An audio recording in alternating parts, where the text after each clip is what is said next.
of the Black Ops franchise, which would mean we are getting Black Ops 4. Now, there's a chance we could be going to a whole new series, but we don't know. However, what we do have is a tiny lead on Treyarch's next game. Now, if you go onto their website about a month ago, they were advertising for new people to be hired at Treyarch. Obviously, they need new employees to work on the next game, and they gave a small description of the abilities you will need if you want to work with them, and this is what it reads. So they said you'll really get our attention if you have combat design experience on a AAA competitive shooter, previous design experience owning entire categories of gameplay content, both at the moment-to-moment and system level. You will also need to have a deep knowledge base on firearms and modern military technology, and finally Prestige 1 and above in Black Ops 3 multiplayer. I think that last one is a bit of a joke, but just before that, it said a deep knowledge base on firearms and modern military technology. That tells us that Treyarch's next COD is a modern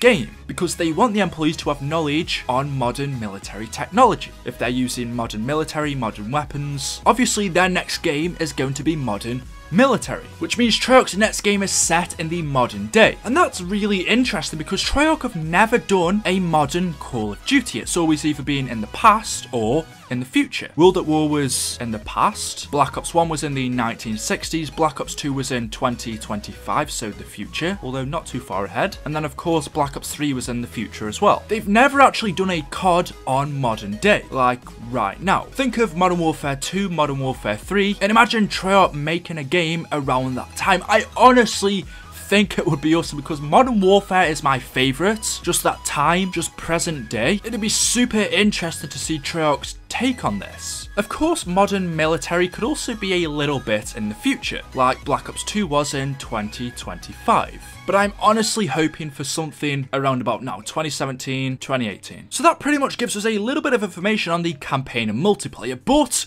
what about zombies? Now, as we know, whether the multiplayer or campaign is set in the future or past, it has no effect on zombies, as zombies is in its own universe. But it does affect the guns we use, so if we're getting modern guns in the multiplayer and campaign, then we're getting modern guns in zombies. That's really all that the campaign affects. I can say I am 100% sure Zombies is returning in their next game. There's been interviews with Jason Blundell, and also the way that Black Ops 3 Zombies ending, it is definitely returning in the next game, Black Ops 4 or whatever it's called. As for anything else beyond that though, we're really not too sure. Like I said, I've done previous videos before talking about what I think the storyline could be. I will link them down in the description, but there's quite a few different routes that they could take. As we know, at the end of Revelations, our characters of Richtof and Takeo, Nikolai and Dempsey was sent back to the Age of Primus. So it's possible that this time we are carrying on from there. We are playing as those characters as Primus fighting off